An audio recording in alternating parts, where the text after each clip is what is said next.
እንኳን ደህና መጣችሁ።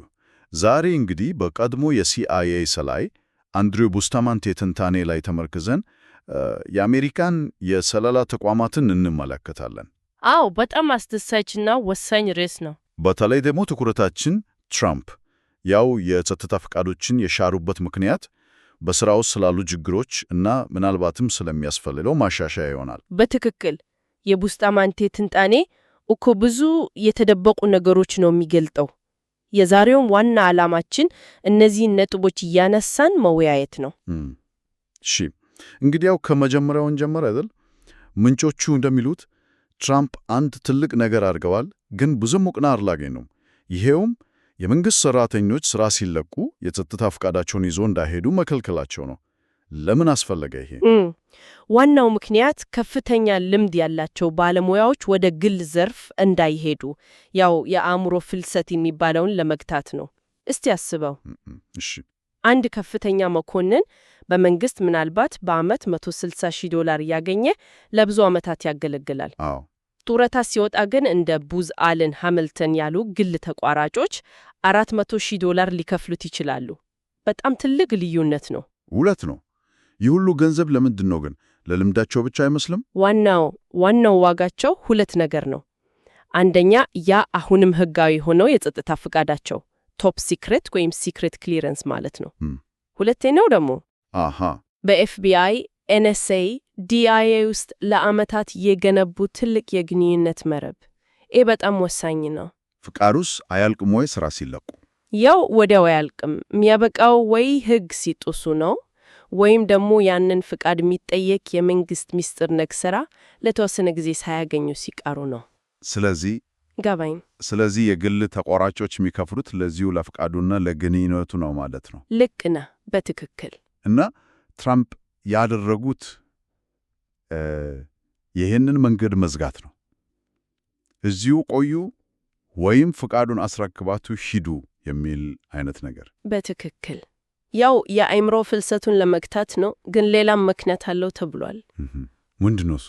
ሁለተኛው ምክንያት እርሳቸው ራሳቸው ይጠቀሙባቸው የነበሩ የግል ስለላ ድርጅቶችን ማለት የተወዳዳሪነት ለመቀነስና ጫና ለመፍጠር እንደሆነም ይነገራል። ይሄ በጣም የሚገርም ስልት ነው። ከፍቃድ ጉዳይ ባሻገር ግን ያው ምንጩ እንደሚለው ስርዓቱ ራሱ ችግሮች አሉበት አይደል? የቀድሞው ትውልድ ትስር ወይም ጉድ ኦልድ ቦይዝ ኔትወርክ የሚባለው ነገር። አዎ፣ ይህ ትልቅ ችግር ነው። ምን መሰለ፣ ስርዓቱ አሁንም ድረስ በአብዛኛው የተመሰረተው በግል ትውውቅና ወዳጅነት ላይ ነው። ማንን ታውቃለህ፣ ማንን ታምናለህ የሚለው ነገር የሰረጸ ነው። መንግስት ውስጥ ነገሮች ቶሎ አይለወጡም ማለት ነው። በፍጹም እንደ ንግድ ዘርፍ አይደለም። ስለዚህ ይሄ ባህል በቀላሉ አይጠፋም። ታዲያ ይሄ አሰራር በተለይ በወጣትና አዲስ ሰራተኞች ላይ ምን ተጽዕኖ ይኖረዋል? በጣም ከባድ ተጽዕኖ ነው ያለው።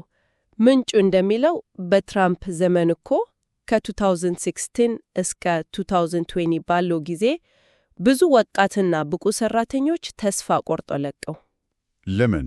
ምክንያቱም ለረጅም ጊዜ ቢሰሩም መጨረሻ ላይ ያን ያህል ገቢ እንደማያገኙ ሲረዱ እና ደግሞ ያን የለፉበትን ፍቃድ ይዞ ወደ ግል ዘርፍ መሄድ እንደማይችሉ ሲገነዘቡ ያው ሌላ አማራጭ ይፈልጋሉ።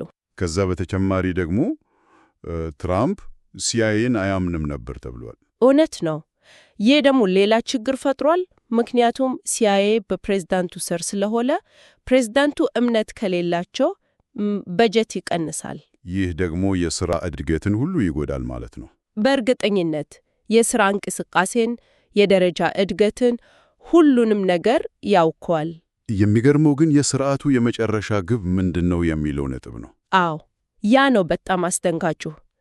ምንጩ እንደሚለው ስርዓቱ የተገነባው ምርጡን መረጃ ለማምጣት ወይም ሀገርን ለመጠበቅ ሳይሆን ዋናው ትኩረቱ አለቃውን ማስደሰት ይሆነ መጥቷል። አለቃ የተባለው ፕሬዝዳንቱ ናቸው።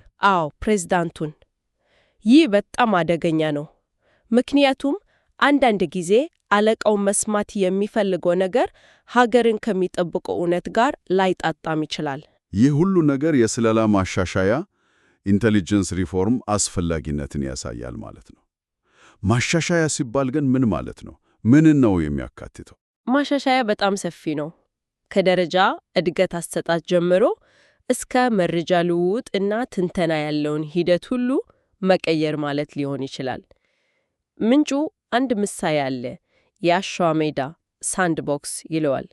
የአሸዋ ሜዳ? አዎ፣ ልጆችን አሸዋ ሜዳ ውስጥ ታስቀምጣቸው፣ ዋናው ነገር ምንድን ነው? በሰላም መጫወታቸው ነው አይደል? ልክ ነው። ያው የስለላ ኤጀንሲዎችም ዋናው ግባቸው እርስ በርስ በሰላም መጫወት ወይም መስራት እየሆነ መጥቷል ነው የሚለው።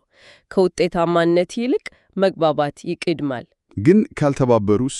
ያው ካልተባበሩ ደግሞ እንደ 911 አይነት አደጋ ሊፈጠር ይችላል። ያ ነው ችግሩ።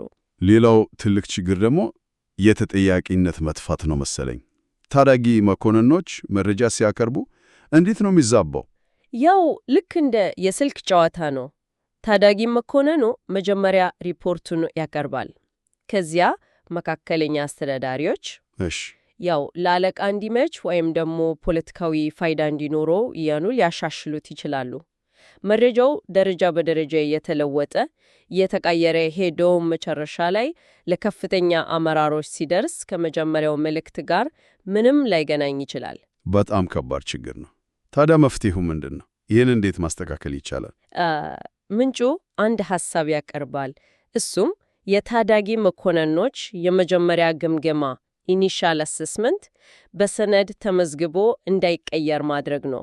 ይህን እንዴት ሊረዳ ይችላል? ምን መሰለህ? አንደኛ ታዳጊ መኮንኖች ሐሳባቸውን ያለ ፍርሃት በትክክል እንዲጽፉ ያበረታታል። ሁለተኛ ደግሞ ከፍተኛ መኮንኖች ያ ሪፖርት ስለተመዘገበና በቀላሉ ስለማይቀየር ሊያዳምጡትና ግምት ውስጥ ሊያስገቡት ይገደዳሉ። ዝም ብሎ መለወጥ አይችሉም። ማለትም ቁጥጥርና ሚዛን ቼክስ ኤንድ ባላንስስ ይፈጥራል ማለት ነው። በትክክል ያንን መርህ ያጠናክረዋል። እንግዲህ እንደተመለከትነው የአሜሪካ የስለላ ስርዓት በጣም ውስብስብ ነው፣ ፈተናም የበዛበት ነው። ከጸጥታ ፍቃድ አያያዝ ጀምሮ እስከ መሰረታዊ የሥራ ባህሉ ድረስ ማሻሻያ እንደሚያስፈልገው ግልጽ ነው። በእርግጠኝነት ለዚህም ነው የስለላ ማሻሻያ ጥያቄ በየምርጫው ወቅት የሚነሳው። ቀላል ጉዳይ አይደለም። ልክ ነሽ። እነዚህ የአሰራርና የመዋቅር ማሻሻያዎች በጣም አስፈላጊ ናቸው። ግን ምናልባት ከዚህም በላይ ማሰብ ያስፈልግ ይሆናል። ትልቁ ጥያቄ የስለላ ተቋማት መሰረታዊ ባህል ራሱ እንዴት ነው ሊቀየር የሚችለው? ማለቴ አመራርን ከማስደሰት ይልቅ ተጨባጭ እውነትን የማስቀደም ባህልስ እንዴት ሊዳበር ይችላል? ይሄ ምናልባት ለሌላ ጊዜ የምናነሳው ጥልቅ ሐሳብ ነው።